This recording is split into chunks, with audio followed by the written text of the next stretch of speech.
Sí, la otra, Isaac, por favor, cámbiale. Pasando al Nuevo Testamento, dice en Tito 2, 11 y 13, porque la gracia de Dios se ha manifestado para salvación a todos los hombres, enseñándonos que renunciando a la impiedad y a los deseos mundanos, vivamos en este siglo sobria, justa y piadosamente, aguardando la esperanza bienaventurada y la manifestación gloriosa de nuestro gran Dios y Salvador Jesucristo.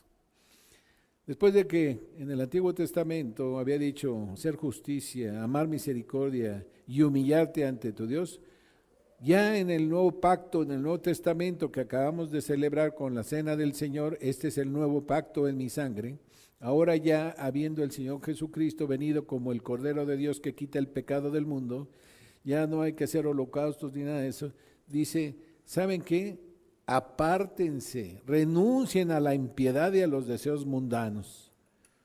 La impiedad, todo lo no piadoso, todo lo que va en contra de Dios, y los deseos mundanos, los deseos de los ojos, los deseos de la carne, la vanagloria de la vida, el dinero, el poder, el placer, como sustitutos de Dios, en que nada más andamos viendo a ver qué hacemos para ganar más o qué hacemos para tener más satisfacción o satisfactores en nuestras vidas, o qué hacemos nada más para tener más placer y disfrutar mejor, dinero, poder, viajes, joyas, ropa, no sé, ¿verdad? Cada quien tiene diferentes atractivos. Tenemos que apartarnos de eso, que no sea, como dijimos, no nada más nuestra expectativa, sino nuestra prioridad. Esa no debe ser la parte importante en nuestro devenir diario. Nosotros tenemos que apartarnos de eso porque ya hemos dicho y dice la palabra de Dios que el que se convierte en amigo del mundo se convierte en enemigo de Dios. No podemos servir a Dios, no podemos servir a Dios y a las riquezas, porque con alguno quedamos mal. Si andamos tras el dinero, no podemos estar satisfaciendo las demandas espirituales de Dios, porque siempre hay algo antes. Y con esto, ¿verdad? Y como va creciendo el capital, pues van creciendo las necesidades y quienes los consumen. Y entonces, pues ya no podemos descuidarlo porque entonces tenemos problemas. Entonces tenemos que apartarnos de eso. No quiere decir que no trabajemos, que no tengamos casa, comida, eso. Que no sea nuestra prioridad y ponerlo en el lugar de Dios, el trabajo, el poder o el placer. Eso es lo que dice. Y que renunciando a la impiedad y a los deseos mundanos, vivamos en este siglo sobria, justa y piadosamente. Una forma sobria, equilibrada, ni tanto que queme al santo, ni tanto que no le alumbre. Justa, haciendo lo correcto, lo conveniente, lo que es de acuerdo a lo que Dios enseña, y piadosamente teniendo en cuenta en todo a Dios, y que aguardemos o esperemos la esperanza bienaventurada y la manifestación gloriosa del gran Dios y Salvador Jesucristo, que estemos a la expectativa de su segunda venida, porque Él nos lo prometió.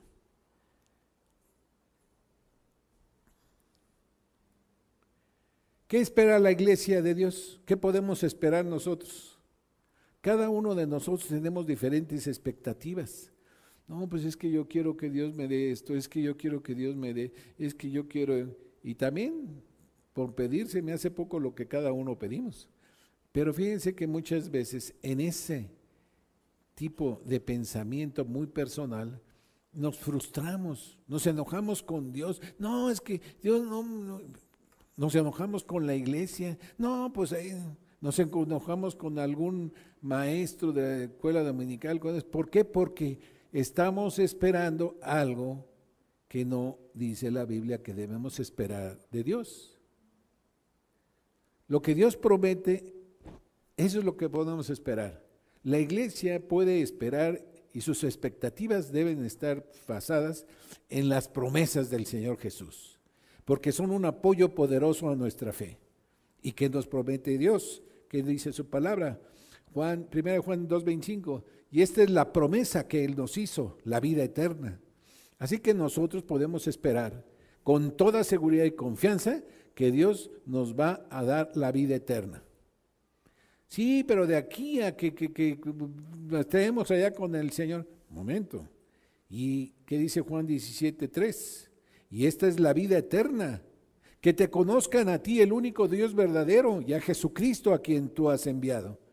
La vida eterna no es una sucesión ininterrumpida de momento a momento que llega a segundos, minutos, horas, días, semanas, meses, años, lustros, décadas, siglos. No. ¿Qué pasa? La vida eterna empieza con el conocimiento de nuestro Señor Jesucristo. Por eso la gloria del hombre es el conocimiento de Dios. En lo que se podría gloriar un hombre es en conocer a Dios, no en las riquezas, no en la valentía. Dice la Biblia, no se alabe el sabio en su sabiduría, ni en su valentía se alabe el valiente, ni el rico se alabe en sus riquezas. Mas alábese en esto el que se hubiere de alabar, en conocerme, en entenderme, que yo soy Jehová que quiere justicia, juicio aquí en la tierra. El que se quiera alabar, alábese de que conoce a Dios. Y el que conoce a Dios, el siguiente paso es caer en humildad. Señor, gracias. Gratitud y humildad. Entonces, ¿cuándo se va a alabar uno? Jamás. Porque conociendo a Dios y sabiendo lo que Él hizo por nosotros, Señor, pues ¿qué quieres que yo haga? No podemos alabarnos, no podemos ensoberbecernos si conocemos a Dios. Por eso, para un hombre gloriarse sería conocer a Dios. Y alguien que conoce a Dios nunca se podrá ensoberbecer y alabar. ¿Qué más nos promete Dios? En Mateo 28:20 dice, enseñándoles que guarden todas las cosas que yo os he mandado, y he aquí, yo estoy con vosotros todos los días hasta el fin del mundo. Nosotros podemos esperar de Dios que Dios esté con nosotros en toda circunstancia. Por el momento que estemos pasando, alegría, tristeza, dificultad, por cualquier situación, el Señor va a estar ahí con nosotros. Eso podemos esperar de Él porque Él nos lo prometió, todos los días hasta el fin del mundo. Eso sí podemos esperar. La vida eterna, que Él esté constantemente con nosotros hasta que nos lleve al cielo o muramos. Y también, ¿saben qué podemos esperar nosotros como iglesia de Dios? Que regrese por nosotros y nos lleve con Él. Dice Juan 14:2-3, en la casa de mi Padre, antes de ir al cielo, el Señor les dijo a sus discípulos, les conviene que yo me vaya y que os mande otro consolador, porque Él estará con vosotros. Pero quiero decirles que en la casa de mi Padre muchas moradas hay. Si así no fuera, yo os lo hubiera dicho. Voy pues a preparar lugar para vosotros, para vosotros, y si me fuere y os prepararé el lugar, vendré otra vez y os tomaré a mí mismo, para que donde yo estoy, vosotros también estéis. El Señor nos promete llevarnos a donde Él está. ¿Y dónde está el Señor? En el cielo, a la diestra del Padre. Y ahí vamos a estar nosotros con Él. Eternamente. Porque Él nos lo promete. Entonces también no hagamos elucubraciones de cosas que queremos, que Señor una casa, que Señor un carro, que Señor, no es malo que pidamos o que querramos las cosas, pero también si Dios nos dice espérate ahorita no, también tenemos que entender que eso no nos prometió Dios. Al contrario, algunos dicen, no, es que estoy pasando por muchas dificultades como los tesalonicenses en el momento en que empezó a crecer la iglesia. De tal manera que ya hemos estudiado que creían que ya estaban en el día del Señor. En el mundo tendréis aflicciones, pero confiad, yo he vencido al mundo. Yo les voy a dar la vida eterna y yo voy a estar con ustedes y me los voy a llevar. Confíen. Pero Señor, que nos atacan y los de adentro y los de afuera y aquí por los pleitos y qué, ¿cómo la? Confíen. Todo esto tiene una razón de ser. Ustedes confíen en lo que yo les he dicho. Bueno, cuando vayan mal las cosas y haya problemas y dificultades, no nos volvamos y nos enojemos con Dios, porque la insensatez del hombre tuerce su camino y luego contra Jehová se irrita su corazón. Nos vamos desviando, enfriando, alejando. Y digo, Señor, pero ¿por qué me mandas estas pruebas siendo que es consecuencia de nuestros actos el problema que nos metemos? Y luego todavía le echamos la culpa a Dios, que Él nos la puso la tentación, que Él nos metió en el problema, que Él no nos cumple lo que dice. No, pues no. Entonces tenemos que entender que lo que Dios promete lo cumple. Dios nunca deja de cumplir sus promesas. Por eso son un apoyo poderoso a nuestra fe. Eso puede esperar la iglesia de Dios.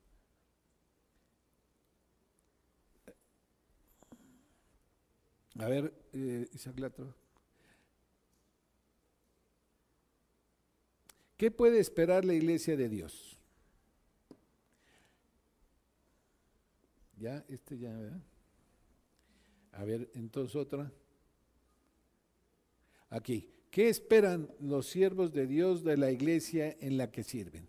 Bueno, aquí hay una dicotomía que se ha venido manejando desde hace mucho tiempo, que es en forma resumida clero laicos.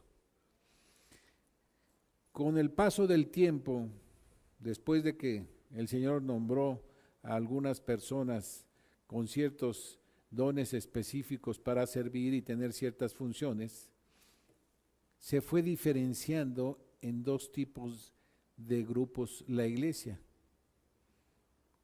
los que servían y los que no servían y solamente eran espectadores pasivos, los que activamente hacían una serie de trabajos para el Señor y los que nada más iban a escuchar. Esto no es una enseñanza bíblica. La enseñanza bíblica no diferencia al pueblo de Dios en clero y laicos. La Biblia nos dice que hay diferentes funciones en la iglesia, pero no diferentes categorías de miembros de la iglesia. Todos nosotros somos miembros para servir, somos siervos de Dios, esclavos de Dios, todos. Todos recibimos una sola fe, un solo bautismo, un Dios y Padre de todos. Todos estamos en un solo cuerpo. Y en ese cuerpo hay diferentes funciones, sí, pero todos son importantes. Incluso dice la Biblia que aún las partes del cuerpo menos importantes las cumplimos con más decoro por ciertas circunstancias, no nada más las más visibles. Y que algunas que no se ven son incluso hasta más importantes que las de afuera. Pero el cuerpo es uno y la cabeza es Cristo. Todos nosotros, cuando llegamos a la iglesia, que es el cuerpo de Cristo, somos parte de ese cuerpo y somos siervos de Jesucristo. Va a haber diferentes funciones, pero por eso todos somos hermanos, hermanos en Cristo e hijos de Dios. Y en llegar a la iglesia tenemos que aprender a detectar nuestros dones para ponerlos al servicio de la iglesia y que la iglesia se edifique con los dones de cada uno de sus miembros, porque el Espíritu Santo da los dones para la edificación de la iglesia. Entonces, un siervo de Jesucristo es un cristiano maduro que ha llegado ya al compromiso. Y no se puede quedar nada más ahí, nada más como espectador pasivo, sino tiene que empezar a servir, tiene que empezar a actuar. El servicio puede ser de diferentes maneras, pero la idea es que sirva aunque no se vea. Por ejemplo, el corazón es uno de los órganos vitales en el cuerpo humano. El corazón late aproximadamente en un bebé todavía en el vientre de su madre, 144 latidos por minuto. Y ya nacido, 100 latidos por minuto. Y un adulto, depende de la actividad física que esté entrenado, 60 a 80 latidos por minuto. Y no se ve. En la iglesia hay personas que oran, que en sus casas en su cuarto de guerra, como nos han dicho una película. Están orando por la iglesia, pues, por todos los que aquí participan.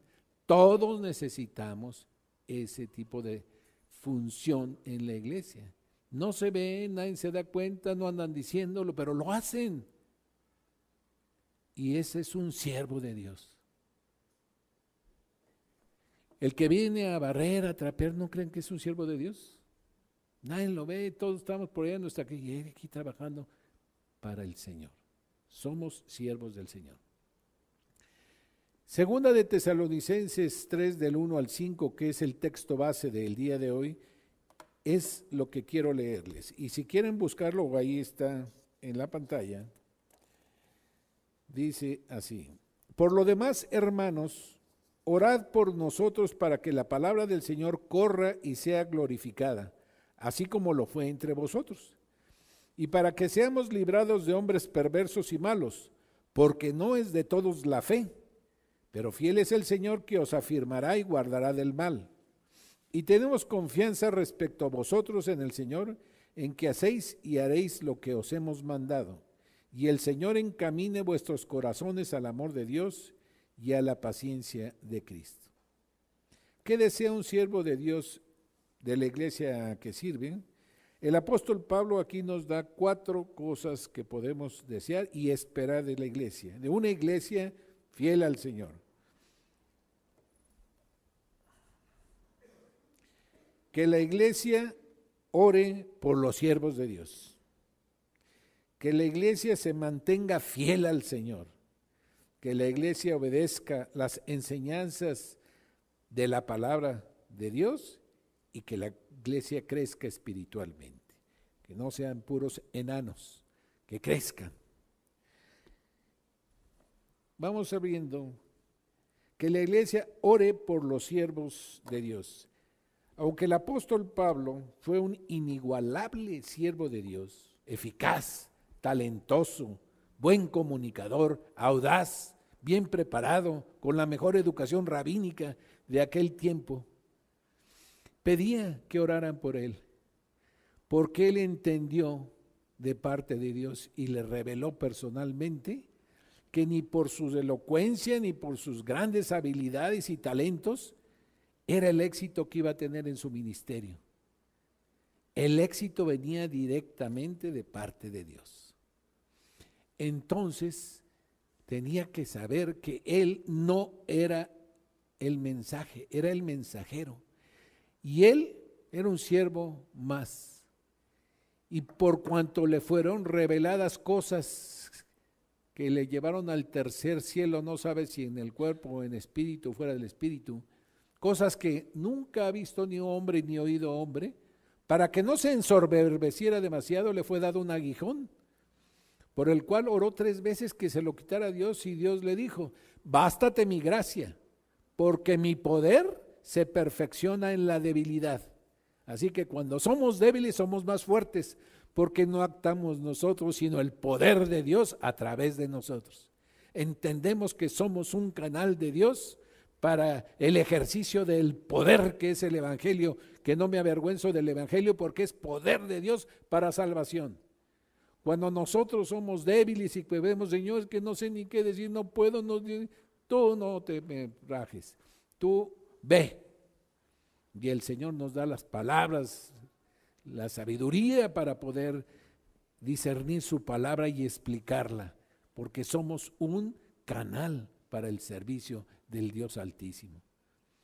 Entonces el apóstol Pablo lo aprendió de primera manera, ¿verdad?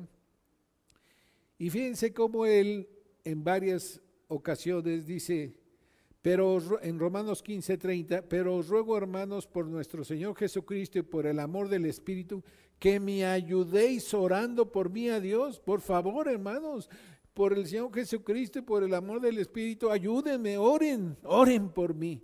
Ese individuo que vemos hablando con tal denuedo y con tanta autoridad y revelaciones que jamás se le habían dado a ningún ser humano, pide en humildad a la iglesia que oren por él. También Efesios 6:18, orando en todo tiempo y con toda oración y súplica en el Espíritu, y velando en ello, velando en la oración con toda perseverancia, constancia y súplica por todos los santos y por mí, Pablo hablando, a fin de que al abrir mi boca me sea dada palabra para dar a conocer con denuedo el ministerio del Evangelio. Nuevamente, oren por favor, oren por todos los santos, por toda la iglesia, por toda la congregación, pero oren también por mí, por favor, oren para que el Señor me sea dada palabra, me dé la palabra adecuada para dar a conocerla con denuedo, con valentía, con autoridad, el Evangelio, el ministerio del Evangelio. Yo solo no puedo, ayúdenme orando.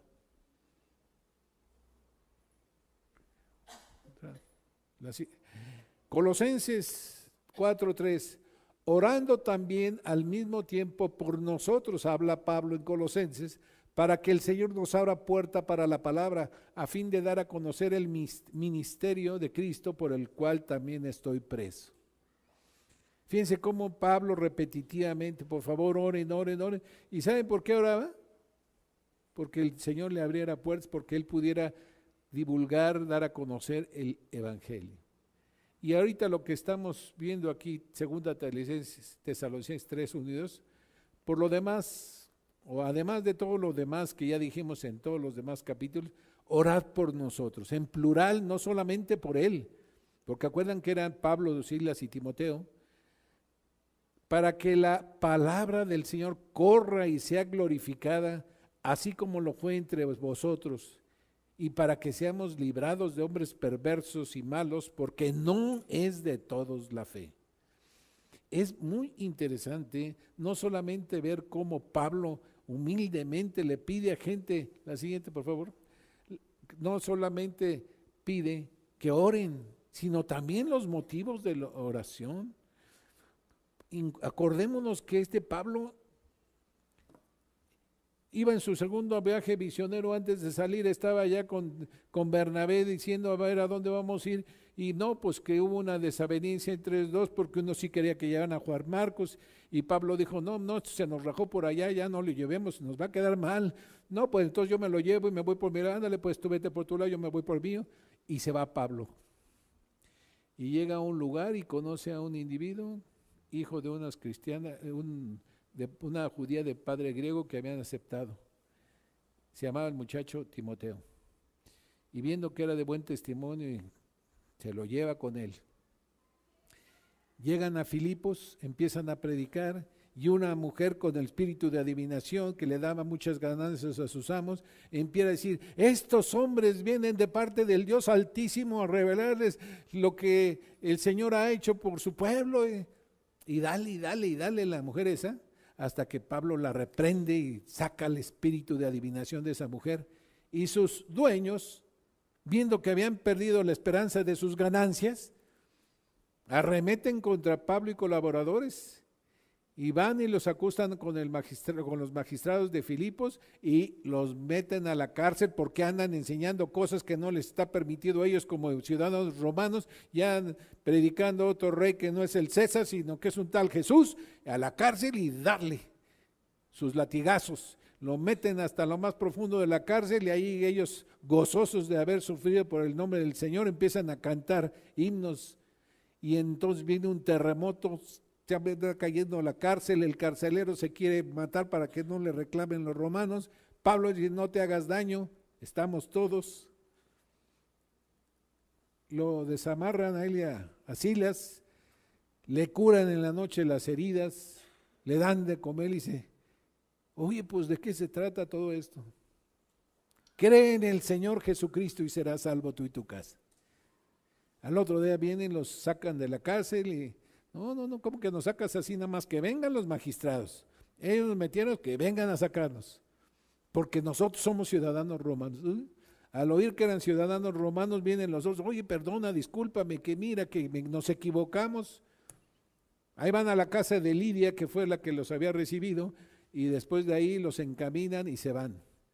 y van pasando por varias ciudades hasta que llegan a Tesalónica. Llegan a Tesalónica y ahí que llegan a la casa de un tal Jasón y ahí empiezan a predicar por 3 sábados y también los atacan, les echan problemas y los acusan con los magistrados y ahí van a estos, total que los esconden, de noche los sacan y ahí van a Berea. Llegan a Berea y entran a la sinagoga. Bueno, pues ¿qué no entiendes? Le decían a Pablo. Y van a Berea, entran a predicar el evangelio. Pero estos eran más nobles, porque empiezan a ver en las escrituras si lo que decía era, oye, pues sí es cierto, mira lo que dice, sí dice aquí, y lo que dice, sí. Pues también los de Tesalónica, cuando oyen que en Berea, que estaba como a 50 kilómetros, ya estaban allá, ahí mandan gente a que los vaya a perseguir, y entonces salen de Berea y se van a Atenas. Atenas llega Pablo y empieza a ver ahí idolatría y todo, y empieza hasta que pasa por ahí, ve al Dios no conocido. A ver, señores, yo les veo, ustedes veo que son muy religiosos, adoran muchos dioses y hasta el Dios que yo les vengo a anunciar que no conocen, al Dios no conocido. No le hacen caso, ándale, otro día te oremos eso de la resurrección, se van a Corinto. Y por todos lados persecuciones y golpes y esto, incansable. Era un evangelista incansable. No tenía alguien que se le comparara, ni Bernabé, ni nada de esos. Y esta persona que conocemos como el apóstol Pablo, ¿sí? Imagínense, ante esa persona que nosotros, puestos nuestros ojos en el ser humano, dijimos, es un gigante de la fe. Él pedía que oraran. ¿Saben qué? Yo no puedo. Ayúdenme, oren por mí.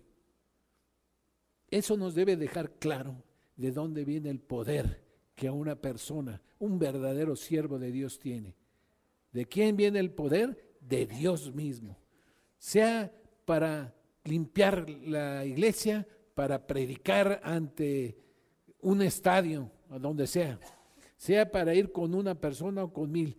El poder viene de Dios, no del individuo. No permitamos que en nuestra actividad de servicio pensemos que somos indispensables o que somos los mejores o los únicos. El Señor puede levantar gente que hable su palabra de las piedras que tiene ahí tiradas en el camino. Por lo tanto, aprendamos, hermanos, que solamente la fuente del poder divino viene de parte de Dios. Pablo muchas veces estaba solo, necesitado, trabajaba para mantenerse, incansable, dicen algunos, de día y de noche yo trabajaba con mis propias manos y además el Señor lo ponía en el momento oportuno, con la palabra oportuna, para que se levantaran nuevas iglesias por donde iba pasando. Entonces, hermanos, el sustentador de todas nuestras necesidades cuando trabajamos para el Señor es Dios mismo. No creamos que somos nosotros, no creamos que nosotros podemos hablarle a una persona para que se convierta a Cristo, para que le entregue su vida. El poder viene de Dios, la fe para creer viene de Dios, la palabra escrita es la que despierta la fe para creer, porque dice que la fe viene por el oír y el oír la palabra de Dios. Nosotros somos simplemente unos embajadores como aquellos que llegaban, los heraldos, aquellos que iban en un caballo y tocaban una trompeta, se reunía gente y leían lo que había mandado decir el rey. A partir de hoy va para esto y esto y esto y lo otro, y punto. Y cuidado, le andaban quitando, poniendo lo que estaba escrito ahí, se morían por andar adulterando la palabra del rey humano. Imagínense la palabra del Dios vivo y verdadero, andarla adulterando. Por eso, hermanos, tenemos que entender que el poder no viene de un ser humano, viene de Dios. La otra, Isaac. Pero también es muy importante ver cuáles eran sus peticiones de oración. Fíjense que Pablo, ¿qué pedía? Para que la palabra del Señor corra y sea glorificada, para que sean ellos librados de hombres perversos y malos, porque no es de todos la fe.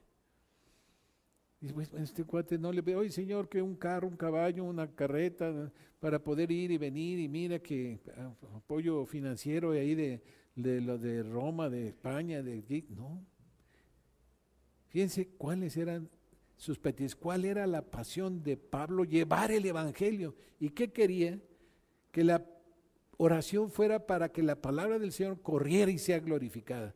La palabra correr en el original es quitar obstáculos, como en una carrera de obstáculos en donde le quiere correr sin obstáculos, para que cuando él hablara la palabra de Dios no hubiera obstáculos, que las personas, Dios preparara los corazones y las mentes de esas personas para los que estaban ya dispuestos por Dios para ser llamados a la fe respondieran, pero también para que la palabra sea glorificada, no él, la palabra.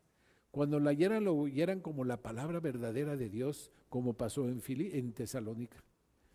Y también para que fueran librados de hombres perversos y malos, porque ya le había tocado en Filipos, en Tesalónica, en Corinto, en muchos lados lo agarraban y le daban, hasta en Jerusalén le andaban dando los judíos que no creían. Porque esas personas la fe no iba a ser despertada en ellos. La fe, hermanos, no es de todas las personas. No todos los seres humanos que oigan van a depositar su fe en Jesucristo. No todas las personas que les hablemos. Pero eso nosotros no lo sabemos quién sí y quién no. Pero es lo que sí, que no es de todos la fe. Y no por eso vamos a dejar de compartir la fe, de compartir el evangelio de Cristo.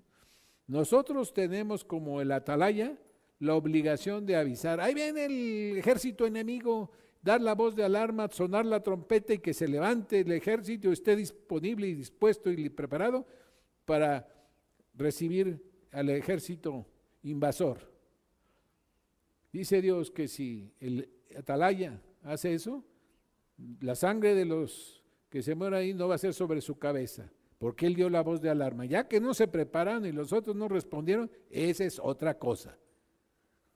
Pero si el atalaya se duerme, no da la voz de alarma, no les avisa, y llega el ejército enemigo y los ataca y los desbarata, la sangre de todos esos va a ser sobre el atalaya, porque su responsabilidad era avisar y no avisó.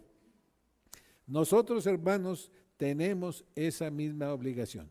Nosotros compartamos la fe. La fe no va a ser de todos. Unos nos van a rechazar, otros se van a burlar, otros no sé.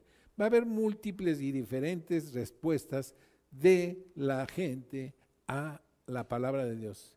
Pero les voy a decir una cosa, ustedes no se amilanen ni sientan ninguna agresión, aunque sea agresiva como lo fue con Pablo, pero a él hasta los golpes, los 2 azotes, porque saben una cosa, no nos están rechazando a nosotros. ¿Saben a quién están rechazando? A Dios, al Rey de Reyes, al Señor de Señores. Imagínense cuando estemos ante su presencia. Oye, pero que tú, Señor, oye Dios, ahí que no, todo mundo se va a inclinar ante Dios y ahí sí, a ver, les van a sacar sus cuentitas. Pero es que yo no oí, ¿cómo que no oíste? Tal día, tal hora yo me estuve presente ahí para que fulano de tal estuviera ahí hablando contigo y entendiste perfectamente, pero no aceptaste. Así que al infierno. Nosotros tenemos entonces una obligación, no de juzgar a las personas porque oyen o no oyen.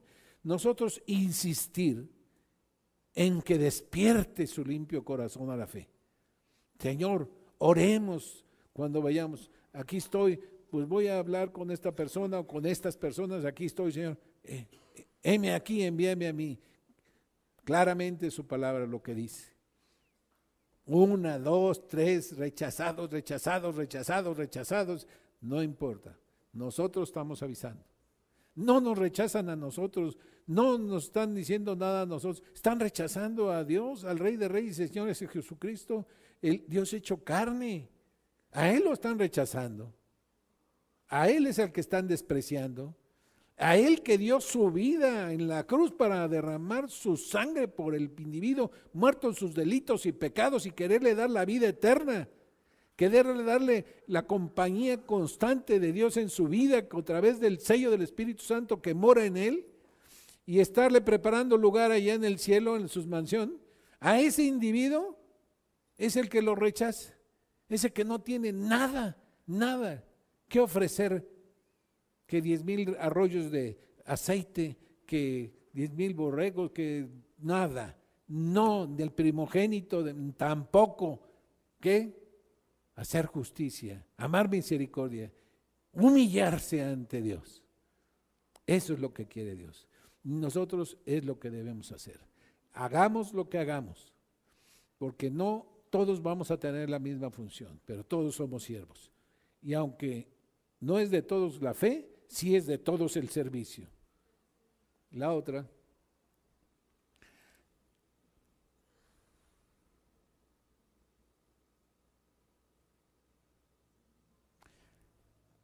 esta ya la vimos, la otra por favor. Ahora, que la iglesia se mantenga fiel a Dios. Bueno, ya vimos una cosa que quiere un siervo. Y digo un siervo porque todos somos siervos, somos todos, como dice la Biblia, doulos, esclavos, siervos de Jesucristo. 4 cosas. La primera, que oren. La segunda, que la iglesia se mantenga fiel a Dios. ¿A quién de nosotros no le gustaría que la iglesia en que estamos se mantenga fiel a Dios a pesar de lo que pasa en el mundo?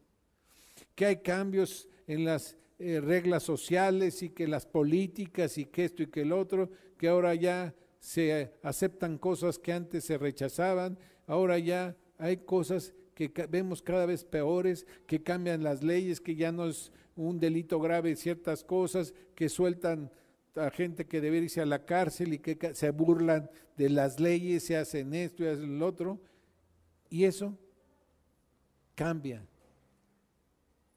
La sociedad cambia, pero la palabra de Dios es eterna. Sécase la hierba, marchítase la flor, pero la palabra de Dios no cambia, es eterna. El corazón del hombre tiene las mismas inquietudes que desde el Edén. El hombre tiende al egoísmo, a la autosatisfacción, al querer ser siempre todo para mí, pero la palabra de Dios no. La iglesia de Cristo como columna y baluarte de su verdad, que es su palabra, que es el evangelio, no cambia, pero fiel es Dios que os afirmará y guardará del mal.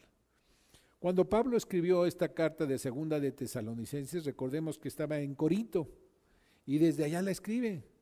Él sabía de todas las pruebas que se estaban pasando, porque recordemos que había mandado a Timoteo para que llevara la primera y él le traía el informe de cómo estaban las cosas, de tal manera que la persecución, las dificultades que están enfrentando la iglesia recientemente nacida en Tesalónica eran tan fuertes, tan seguidas y tan intensas, que como ya hemos visto estaban pensando que ya se nos fue el arrebato y nos quedamos a la segunda venida, ya estamos en el día del Señor, porque esto está muy fuerte, ¿eh? Pero no, Pablo les habla que no es eso. ¿Qué es entonces? Que estaban pasando por algo que de diferentes maneras los tesalonicenses estaban pasando, que de diferentes maneras iban a pasar los cristianos. Recordemos que hemos dicho cómo ahí en Roma a los cristianos los agarraban como familias y lo enclavaban al hombre, al varón en un palo y luego le prendían fuego, y Nerón, el emperador, Calígula y todos esos, pasaban en su carro jalado por caballos, viendo los gritos, oyéndola, y prendidos vivos como si fuera un espectáculo de las fiestas de Navidad, de las luces que ponen en el Zócalo, pero con cristianos vivos. De tal manera que se tenían que ir a las catacumbas, porque si no luego los echaban a los leones, a los gladiadores, de todas esas cosas que nos comenta Hebreos 11, que es el capítulo de la fe. Por la fe, esos hombres sufrieron eso. Ellos no les tocó tan duro porque era nada más ahí en su lugar. O a lo mejor sí. Pablo sabía que el Señor sería fiel para lograr el propósito, porque fiel es Dios que nos guarda hasta que lleguemos todos a la unidad de la fe y de la estatura del varón perfecto. El propósito de Dios iba a cumplir, y por eso, como Pablo ni estaba ni sabía, los encomendaba al poder de Dios y que no solamente en lo interior, sino también en lo exterior los cuidara. Dios afirma a cada creyente en su vida espiritual, en su vida interior, pero lo protege del mal en cuanto al exterior. En cuanto al interior, nos hace sensibles para saber por dónde sí, por dónde no. Y ya nosotros sabemos, no, ni me acerco. ¿Para qué me meto ahí? No, que mira, que vamos a predicarles a una cantina. Uy, pero ahí, ¿qué me voy a meter yo? No, pero es que hay muchos pecadores, sí, pero que se salgan de ahí, pues yo voy ahí voy a salir hasta mal y me van a aventar de botellazos, ¿verdad? Entonces hay que tener cierta sensibilidad. Dios nos protege, pero también nos cuida del mal. Cuando andamos nosotros en cosas buenas, en nuestro trabajo, con nuestra familia, y nos suceden cosas malas, no es porque andemos queriéndonos meter a las 4 de la mañana allá en lugares que no, pasan a las 11, 12 del día, ¿no? Pero Dios también nos cuida. Y a veces nos deja pasar por circunstancias muy fuertes, pero con el propósito de que nosotros aprendamos a confiar en Dios. A Margarita, a mí me han robado como 5 o 6 carros. Nunca recuperé los primeros. Ya los segundos, porque compraba un seguro especial, pero no me acostumbro a que me sigan robando carros. Yo no sé si alguien se podrá acostumbrar o que a mi mujer le pusieran una pistola en la cabeza fuera de la casa de su mamá y la bajaran del carro con pistola en mano y luego llorando ahí 3 meses en la noche, se acordaba de la pistola. Y por más que yo le decía, Margaret, era de agua, no te asustes, no me cree. Y seguía impresionada con eso. Cosas en las cuales Dios nos protege.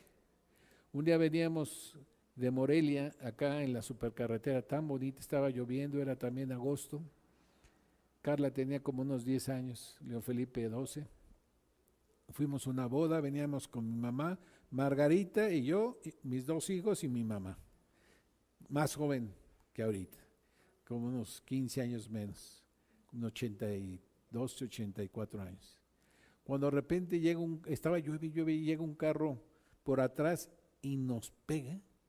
Íbamos a una camioneta Explorer, se abre la puerta de atrás, se rompe la llanta y el calabazo, la flecha es del calabazo, el golponazo, y Carla sale volando en la oscuridad.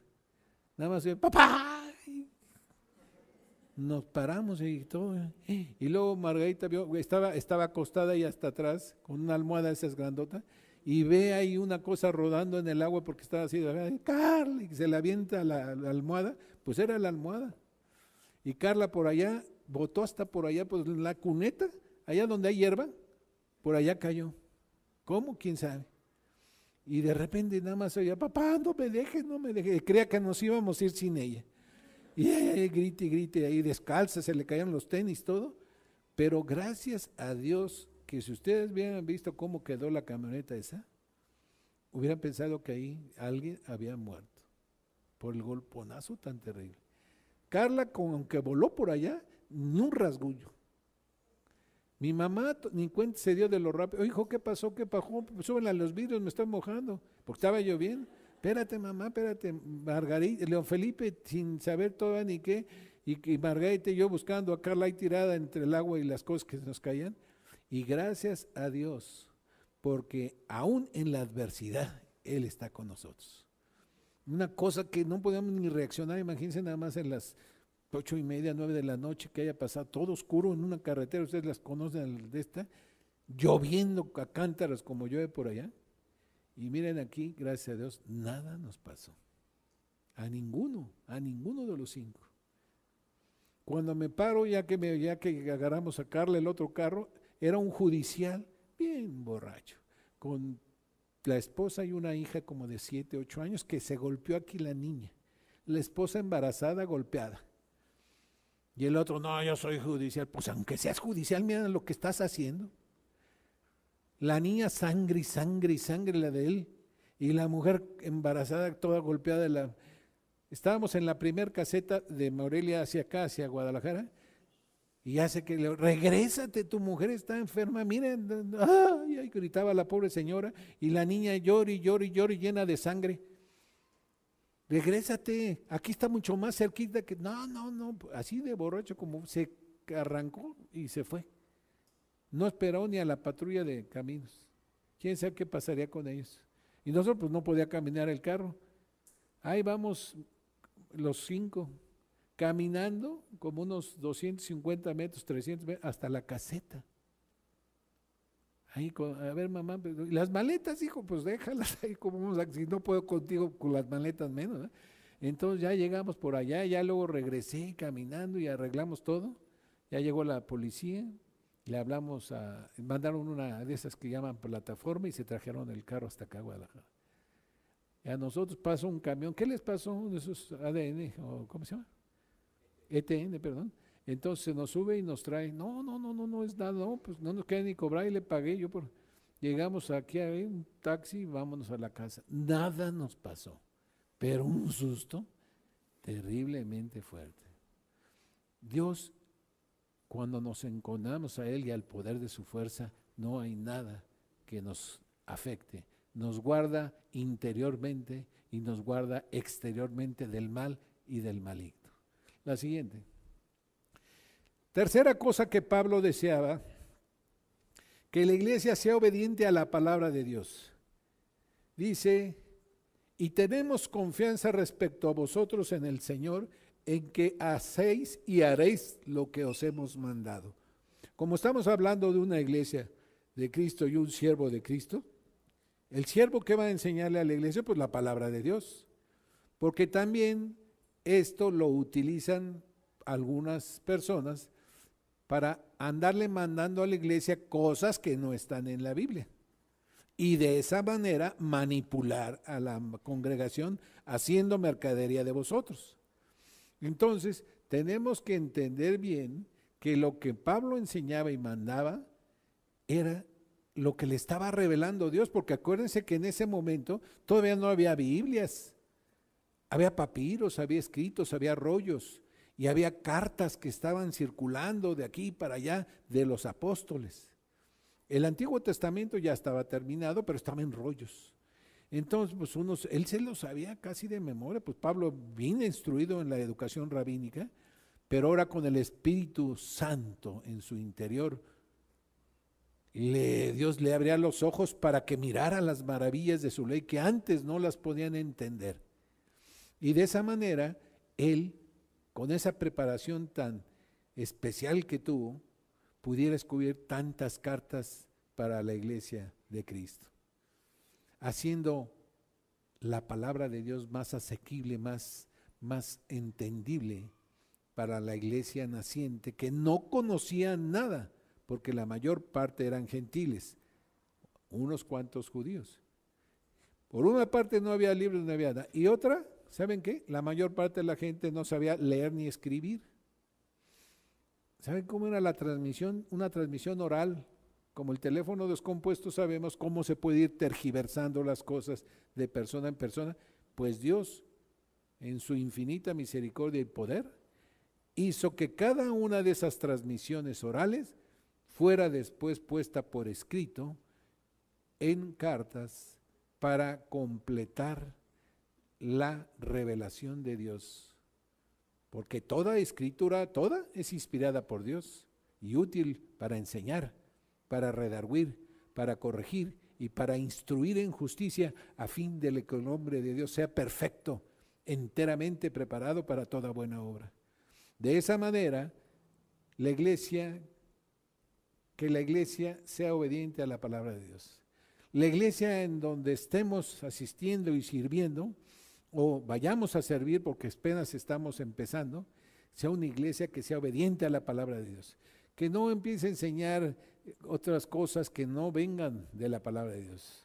Por muy interesantes que aparentemente sean, no es la palabra de Dios. Por eso, otra de las peticiones y deseos de Pablo para una iglesia, para la iglesia, es que sean obedientes a la palabra de Dios. Ese es su tercer deseo. Como fiel miembro y como fiel siervo de Jesucristo, él enseñaba la revelación de Dios, no andaba con otras cosas. Y así debemos ser nosotros. La otra, por favor.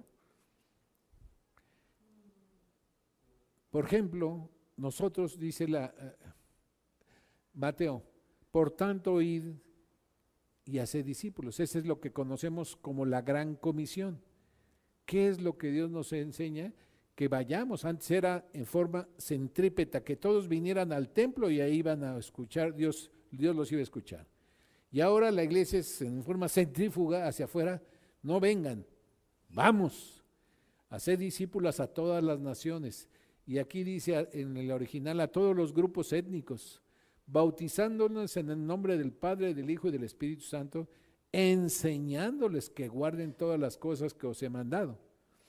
Y enseñarles que guarden todas las cosas son la doctrina de los apóstoles y los profetas, sobre la cual está fundamentada la fe del cristianismo y está revelada en la palabra de Dios. No cualquier cosa, esto. Porque hacemos esto, Él está con nosotros todos los días hasta el fin del mundo. Por tanto, es deber tanto de los siervos enseñar a la iglesia la palabra de Dios, como de la iglesia mantenerse en obediencia a la palabra de Dios. La siguiente, Isaac. Y el último deseo, expectativa que tiene Pablo de la iglesia es que crezca espiritualmente.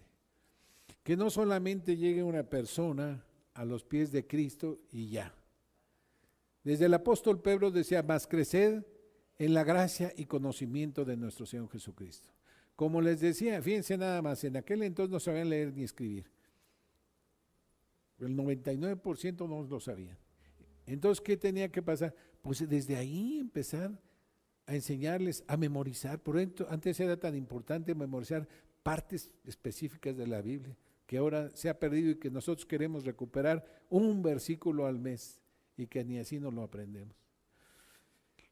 Pablo deseaba que siguieran creciendo en un constante aumento de su relación con Dios, del conocimiento de Dios, no que nada más llegaran y se quedaran ahí.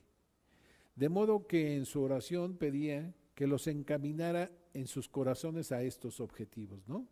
Al amor de Dios y a la paciencia de Cristo. Encaminar quiere decir enderezar. Cuando nosotros tenemos o vamos caminando y vemos un camino de esos que no es supercarretera como los anteriores, por ejemplo, la subida aquí a Puerto Vallarta, ahí, ¿cómo se llama? El Plan de Barrancas, o allá en Michoacán, Mil Cumbres que le daban, tanta curva, enderecen esta carretera y ¡bum!, que hacen la super, ¿no? Así significa enderezar, que se quiten los obstáculos, que se allane el camino, que sea más fácil, que ¿qué? Que la palabra de Dios corra, que crezca. ¿En qué? En dos aspectos, en el amor de Dios y en la paciencia de Cristo. El amor de Dios, porque no hay algo más sublime que el amor de Dios. Imagínense, eso era una tarea para toda la vida, yo creo para toda la eternidad, porque de tal manera, en forma hiperbólica habla Pablo, tan grande manera amó Dios al mundo que dio a su Hijo unigénito. Jamás lo vamos a entender porque nosotros no hay uno que lo pudiera hacer, entregar a uno de sus hijos a la muerte por un delincuente irredento. Solamente Dios puede hacer eso.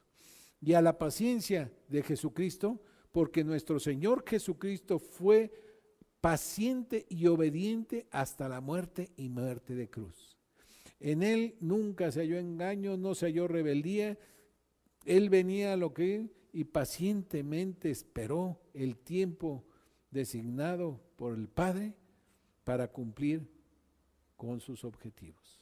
Llegar hasta el momento del sacrificio como Cordero de Dios en la cruz a favor de nosotros, los pecadores, que aún estábamos muertos en nuestros delitos y pecados cuando Él hizo este sacrificio.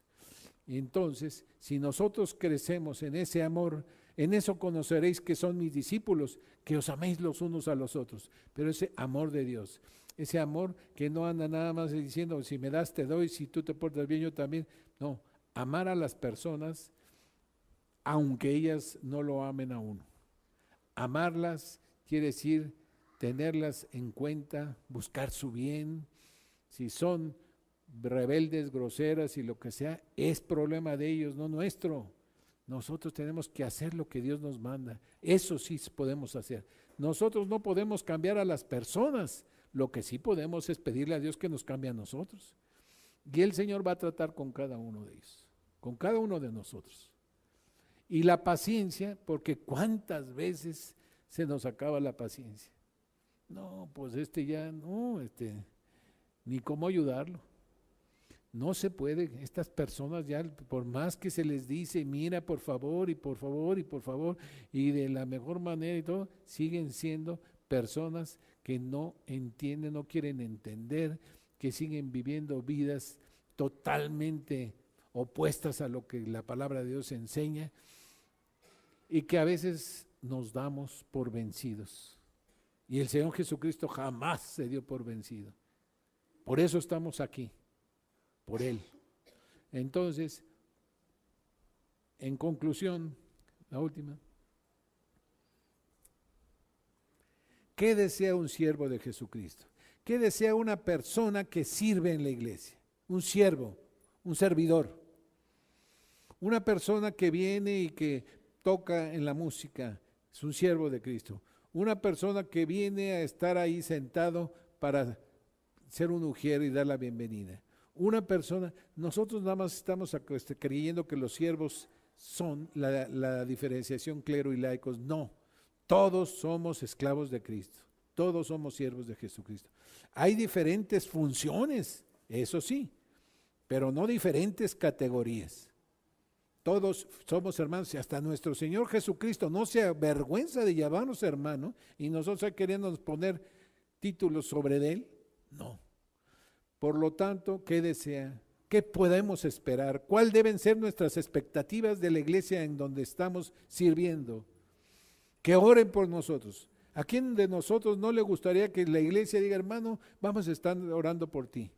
En esa situación que tienes, en esa enfermedad que tienes, en este problema que tienes, vamos a estar orando. Que sea una iglesia fiel a Cristo, que no ande de aquí para allá llevada por cualquier viento de doctrina, que se mantenga en la enseñanza. Es que mira, es que allá enseñan y dicen y que me dijeron. La Biblia dice así, mira, esta es la enseñanza de los apóstoles, de los profetas, es lo que dice la Biblia.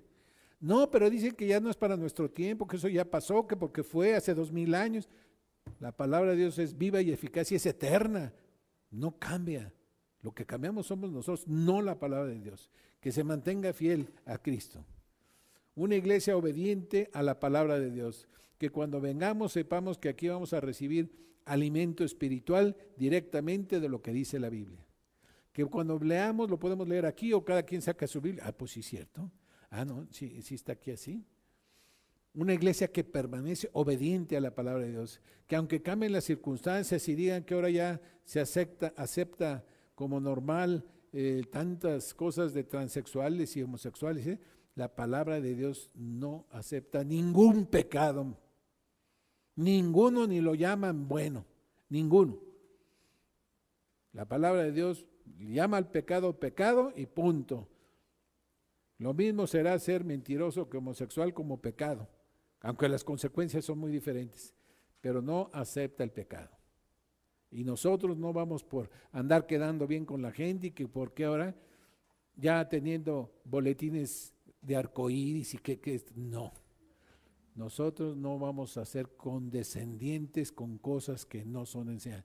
Ustedes cuando vengan a la iglesia sepan que es una iglesia obediente a la palabra de Dios. Y es una iglesia que crece espiritualmente. Una iglesia que en los hermanos quieren aprender. Oye, fíjate que aprendí. Bueno, pues vamos viendo, ¿verdad? Que todos aprendamos porque todos estamos en el camino. Alguna diferencia podemos tener de distancia en cuanto a la cruz de Cristo. Unos más cerca, otros más lejos, pero todos vamos para allá. Todos estamos aprendiendo. Todos estamos en el camino de la santificación, apartándonos del pecado, de todas esas cosas que nos atraen, apartándonos del mundo y dirigiéndonos a Dios. Eso es lo que un siervo de Jesucristo espera de la iglesia a la que sirva. Y nosotros hoy queremos que cada uno de ustedes espere eso. Que el que haga cualquier trabajo de servicio a la iglesia, espere esto de todos nosotros. Por eso es que queremos que cuando haya una necesidad, una alegría, un gozo, un problema, ponerlo en manos de Dios en oración, para que la iglesia nos esté apoyando en oración, porque juntos somos fuertes espiritualmente. Señor, te rogamos como iglesia por esto, que cuando ustedes vean que hay una mala doctrina eso, oye, pues aquí no está bien, que cuando nos desviemos de la palabra de Dios, o ustedes se desvíen, sepan que todos vamos a estar atentos a que la obediencia es a la palabra de Dios, no a lo que dice una persona fuera de la palabra de Dios, y a que crezcamos todos, para que no quedemos ahí como niños inmaduros, después de 10, 15 años de venir ya a la iglesia, seguir todavía con las mismas cuestiones y que sí, que no, y nada más viendo a los demás como si fueran los culpables de todo. ¿Y nosotros qué? ¿En qué participamos? ¿Servimos?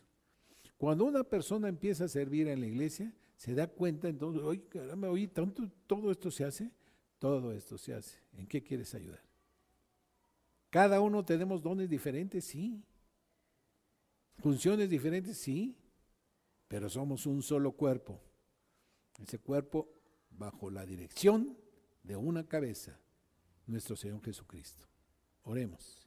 Señor y Padre nuestro, queremos dar gracias en esta mañana porque tú eres bueno y porque para siempre es tu misericordia.